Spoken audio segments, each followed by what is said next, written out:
football might never be the same again in this country. And what are your concerns? Because I tell you the problem I've got is we don't really know too much yet. Everyone's saying, you know, the players might not be able to play in the World Cup or the European Championships. Some people are saying that perhaps the English sides will be booted out of European competition. They might even be booted out of the Premier League next year. No one really knows, other than 6 clubs from the Premier League. I think 3 from Italy, etc., have been chosen to be the founding members of this new European Super League. So we don't really know too much, other than if it all goes ahead with what we're told, it could ruin football in this country. It could ruin football. Yeah, and I think it's a great point that we actually know very little. And it's just the first press release that came out. Clearly, they're serious about this. They're serious intent, but we don't know what this means. We don't know how this is going to look. And there's a lot of posturing about, and there's a lot of clearly incredibly angry and upset and unhappy, not just supporters, but people, the custodians of the game, whether it be at European level or world level or domestic level. And we don't know what it's going to look like. And I've been listening to talkSPORT all day and been following this on social media and Sky Sports and so on and so forth.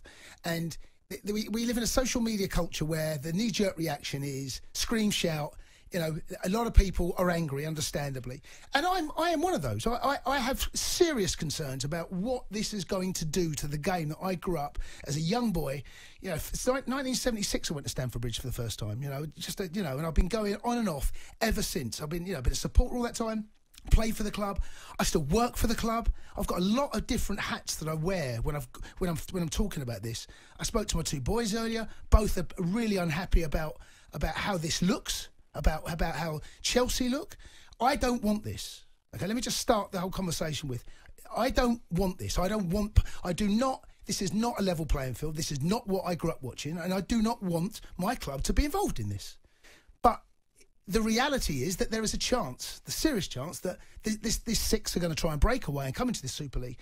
I oppose 100% the fact that it is a cartel. It's been ring-fenced. There can be no relegation. That in itself, straight away, a European Super League doesn't actually bother me. It's going to come, I think, one day.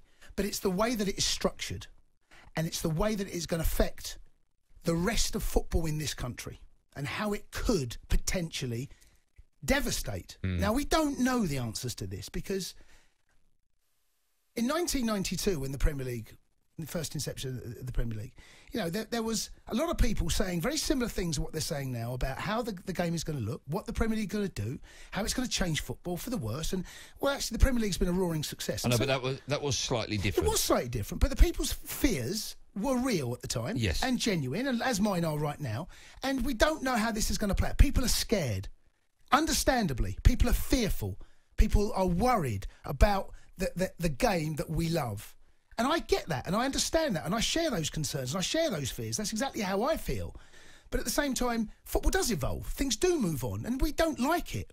As humans, we do not naturally like change, especially big change. No, but if it does evolve in the way it's looking at the moment... See, I personally think there will and has to be a middle ground. Yeah, I agree because there's so much money involved.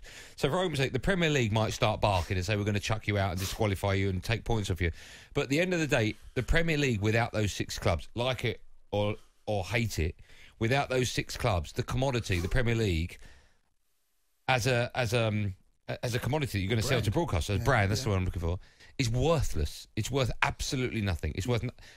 to the general public, right, as a whole. So, for argument's sake, we know how BT works, we know how Sky works, we know how Amazon... It's all done on subscription. And less people will buy the Premier League as a brand without those top clubs in it, right? That's a fact. That's a fear, isn't it? That's a fact, right? So, if the Premier League allow that to happen, which I don't think they will lose money, right? The clubs involved in the Premier League, the other 14, will lose copious amounts of money.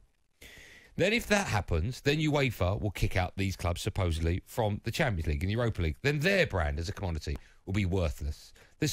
We are talking billions upon billions of pounds. And I know at the moment, I'm reading on social media and I'm hearing on various media outlets, I'm hearing that a lot of people are putting their kahunas on the table and saying, well, if you do that, we're going to do this. There's a lot of tub thumping at the moment, isn't there? But it cannot afford to happen because we're talking about billions of pounds.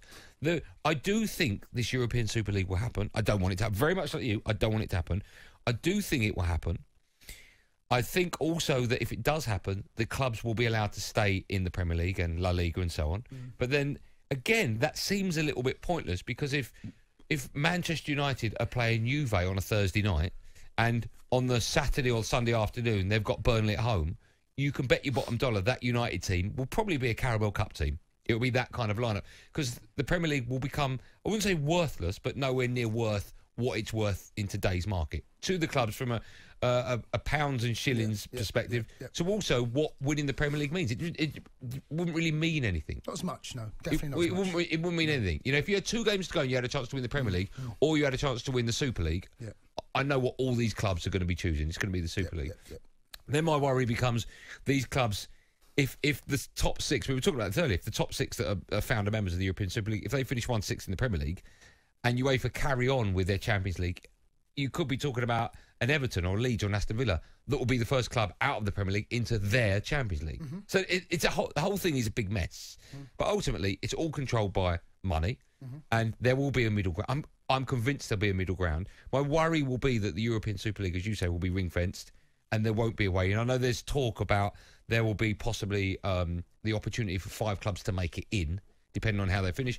But what do you do? But the founder members can't be kicked out, which again, all of a sudden it starts becoming like American sports. No one in their right mind can agree to this. That is fair. That's what we want to see. No one. No. But let me ask. It's a question. So I'm sure it's been asked many times. Why are they doing it? It's money.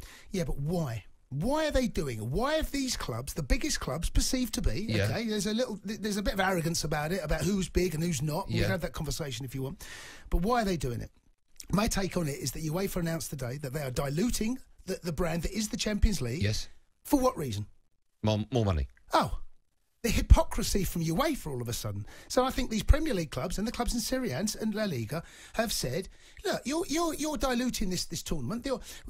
No one, and this is going to seem really harsh, but it's the reality. People watch the Champions League to see the big heads. They don't watch it to see Michelin play Mulder. No, they don't. All right? That's what they're doing. They're diluting this competition. They're making more games, so there's more money. And the big heads, this is my understanding, is the big heads are saying, hold on, you want to do that? You give us a bigger slice of this cake because we're the ones that people watch the Champions League for. They're the ones that want to see Messi, Ronaldo, Lewandowski. They're the boys that bring the money in. They're the ones that bring in the sponsors. And they're saying, okay, fine. You know, you're not going to give us a slice of that. Well, we will now show our muscles and we will show you what we intend to do. And I think that there will be middle ground. I think that there's a lot of posturing right now and everyone's worried, understandably, because it will dilute not just the Premier League, but what goes into Europe. I don't want to watch football where there's no jeopardy. No.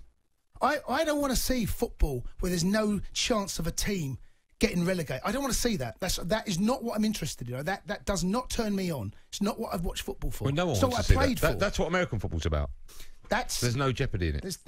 And also, what happens if there's a club? I'm going to use Arsenal in this example because out of all the clubs that are involved, they're the lowest down in the Premier League. What happens if they're in the European Super League and they actually get relegated from the Premier League?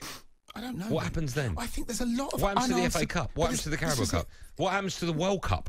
No, see again, that's not going to happen. People are talking about players not being able to play. This is powers. The people, the custodians of the game, whether it be UEFA or FIFA, showing what we think we can do. Right? I can't see a World Cup without the best players in the world. No, if they're playing in the Super League, and I think that then everyone is angry. Everyone is screaming and shouting. I heard Gary Neville. I thought some of the things he said was fair. Some of the things I thought was unfair. I think some of the owners of the football clubs do care about the clubs, genuinely care about the clubs, and they do not want to be left behind. No, but what they don't care about is other clubs in the Premier League. Well, the fans are the ones that feel as though that they've been forgotten here, and I understand that. Because and the other clubs, because effectively these 6, if they are thrown out of I can't see this happening. Yeah. If they are thrown out of the Premier League, the Premier League effectively dies that day. Well, this is where there's got to be everyone. I think has got to take a big deep breath. Yes, I agree. And there's been a lot of things that have been said, a lot of raised voices, a lot of anger, and I get all of it. But I think there needs to be a moment of clarity where we just say, what does this really mean? What is potentially because the truth is, we don't know what this really means long term, and this could be years away. We're just 24 hours into it. This could be years away from happening before we know what this really means. Okay.